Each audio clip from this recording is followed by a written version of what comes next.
तो आला, त्यानं पाहिलं आणि त्यानं जिंकलं, असं आपण अनेकदा म्हणतो. काहीसं असंच घडलं. तो आला, तो बोलू लागला आणि सगळ्यांची मनं त्यानं जिंकली. तो बोलू लागला आणि आपण कानांचे द्रोण करून ऐकू लागलो. तो सांगू लागला कहाणी त्याच्या वेदनेची, युगायुगांची, पिढ्यानपिढ्यांची, आणि आतून पाझरू लागलं दुःख, आक्रंदन, स्पंदनगाणी. होय, मी त्याच मुलाची गोष्ट करतोय जो सध्या इंटरनेटवरती प्रचंड व्हायरल झालेला आहे. मोहम्मद इरफान, वय वर्ष 35. त्याची एक मुलाखत जवळपास महिनाभरापूर्वी गाजली, एवढी व्हायरल झाली की आता त्याला सगळ्या चॅनल्सकडून निमंत्रण येत आहेत. तो बोलतोय, त्याच्या मनातलं काहीतरी सांगतोय आणि सगळ्यांचे डोळे पाणावत आहेत. सगळ्यांना तो आपला वाटतोय, घरातला वाटतोय. मोहम्मद इरफान हा मुलगा आहे बर्फाचे गोळे विकणारा. अवघ्या 500 रुपयाचं त्याची दिवसाची कमाई आहे. जंतर मंतरच्या मैदानावरती लल्लन टॉपचे रजत पांडे यांनी त्याची मुलाखत घेतली. खरं म्हणजे तो त्यांना मुलाखत द्यायला तयार नव्हता, कारण तो म्हटला हे आंदोलन आहे विद्यार्थ्यांचं आणि मी इथं काय बोलू. बरं, या आंदोलनावरती असा आरोप होतोय की इथं मुळात विद्यार्थीच नाही आहेत, वेगळेच लोक इथं आहेत आणि मी तर फक्त बालवाडीपर्यंत शिकलो, माझा काय संबंध नीटशी.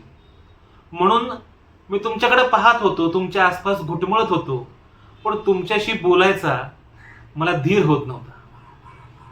पण आता अखेरीस मी तुमच्याशी बोलतोय, असं म्हणून तो बोलायला लागला आणि तो रजत पांड्यांना म्हणाला, साहब, ग्रामीण भारत का जीवन नरक है नरक, शहर के स्लम का जीवन नरक है नरक. आणि त्याचे डोळे वाहू लागले. रजत पांड्यांनाही कळेना की आता काय करावं. कोणीतरी एक आंदोलक गेला, त्यानं पाणी आणून दिलं. ते पाणी पीत पीत तो पुन्हा सांगू लागला. तो म्हटला, संविधानाच्या उद्देशिकेनं तर सगळ्यांनाच हक्क दिले ना, सगळ्यांनाच दर्जा दिला ना, समानतेचं तत्व सांगितलं ना, मग आमचे असे हाल का. अहो, 18,000 सुद्धा न्यूनतम वेतन मिळत नाही. 13,000 14,000 मिळतात. दिवसाचे 500 रुपये कसे बसे मिळतात. त्यातून कसं जगायचं. मला असं वाटलं की या आंदोलकांच्या निमित्तानं श्रमिकांचा मुद्दा सुद्धा, कामगारांचा मुद्दा सुद्धा मांडावा, म्हणून तो बोलू लागला. पांडे यांचं विशेष असं की पांडेंनी फक्त तेवढी एक मुलाखत घेऊन ते थांबले नाहीत. जवळपास जंतर मंतर पासून 60 किलोमीटर दूर असलेल्या त्याच्या घरापर्यंत ते पोहोचले. तुम्ही जर ते घर पाहिलं, त्याला घर कसं म्हणावं. छत नाही, धड भिंती नाहीत, अर्धवट बांधकाम. आणि जेव्हा रजत तिथं गेले तेव्हा तिथे त्यानं अत्तर फवारलं होतं. तो म्हणाला की तुम्हाला इथली दुर्गंधी सहन होणार नाही, इथला वास सहन होणार नाही, म्हणून हे अत्तर मी इथं टाकलं. मला असं वाटलं की ही दुर्गंधी, हे वास्तव आम्हाला सहनच होत नाही, म्हणून तर आम्ही अत्तर टाकतो, म्हणून तर आम्ही ते सुगंधित करण्याचा प्रयत्न करतो, सुशोभित करण्याचा प्रयत्न करतो. पण मला गंमत वाटली. अतिशय सहजपणे मोहम्मद इरफाननं रजत पांडे यांना घरामध्ये घेतलं. रजत पांडे म्हणाले, घराची एंट्री कुठून. अहो, चहू बाजूंनी ज्याला एंट्री काय, म्हणजे ते असं तोडकं मोडकं असं घर, थोडीशी जागा, त्याच्यावरती कसं बसं ते शाकारलेलं घर, आतमध्ये एखादा कॉट, अशा ठिकाणी हा मुलगा बसतो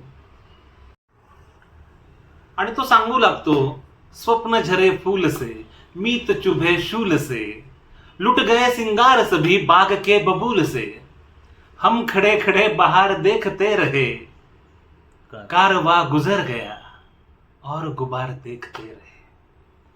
हा गुबार तो सांगत राहतो, त्याच्या मनातला सारा निचरा होत राहतो. त्याच्या भेटीला उदयप्रकाश येतात, फराज येतो, त्याच्या भेटीला दुष्यंत कुमार येतो, रामधारी सिंह दिनकर त्याला तोंडपाठ असतो.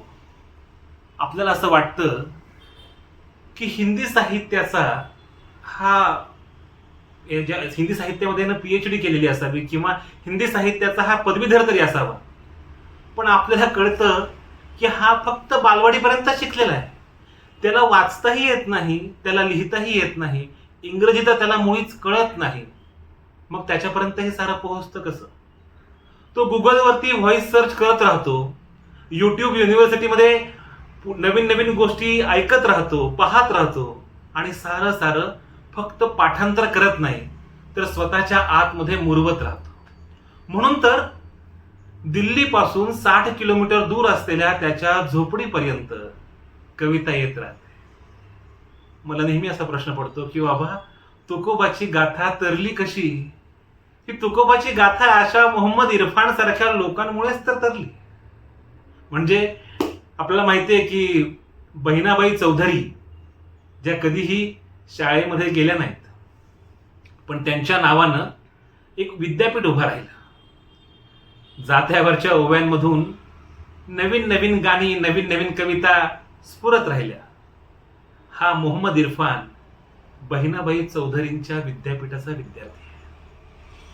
आणि म्हणून तो ही सारी कविता सांगत राहतो, ती ही सारी कविता आत्मसात करत राहतो. नीरजची कविता सांगताना तो तिचा अर्थही उलगडत नेतो आणि या सत्तेला आव्हान देत राहतो.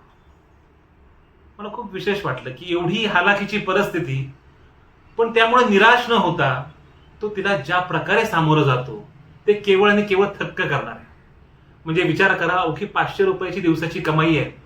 अजित अंजुम यांना त्याने एक इंटरव्ह्यू दिला, त्यात तो असं म्हणाला की जंतर मंतरला मी जायचो तर मी 100 रुपये काढून ठेवलेले असायचे.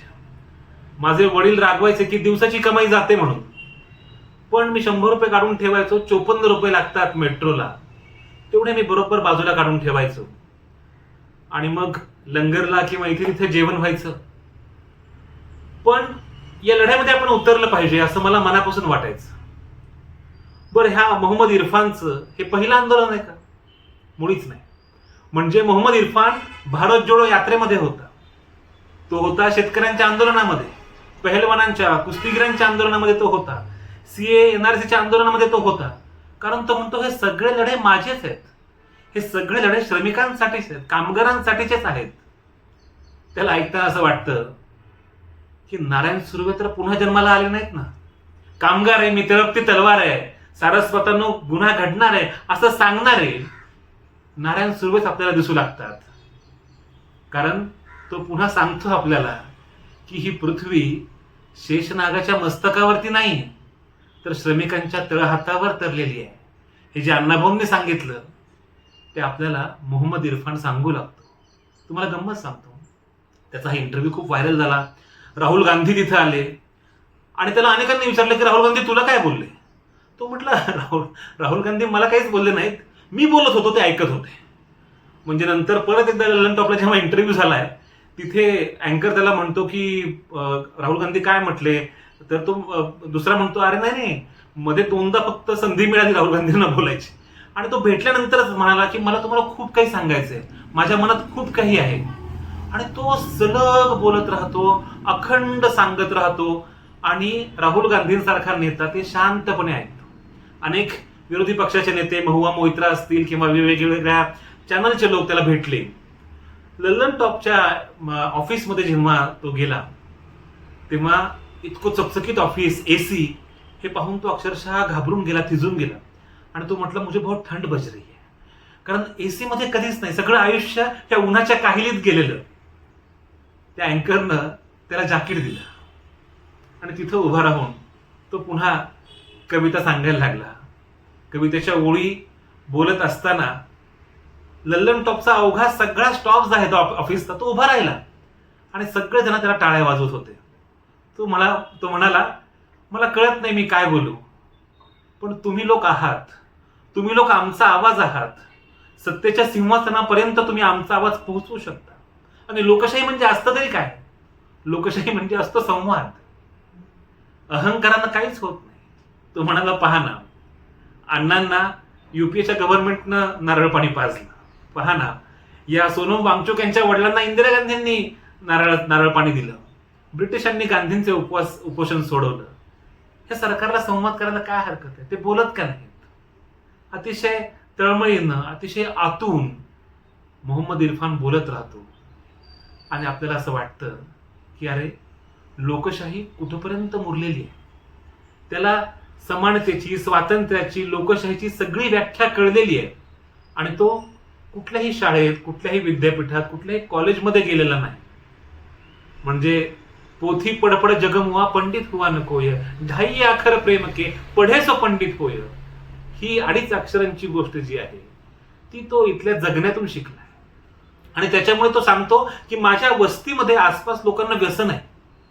गंमत बघा, त्याच्यामुळे तिथल्या वस्तीतल्या याच्यावरती शो होतो आणि अनेक लोकांचं व्यसन सुटतं.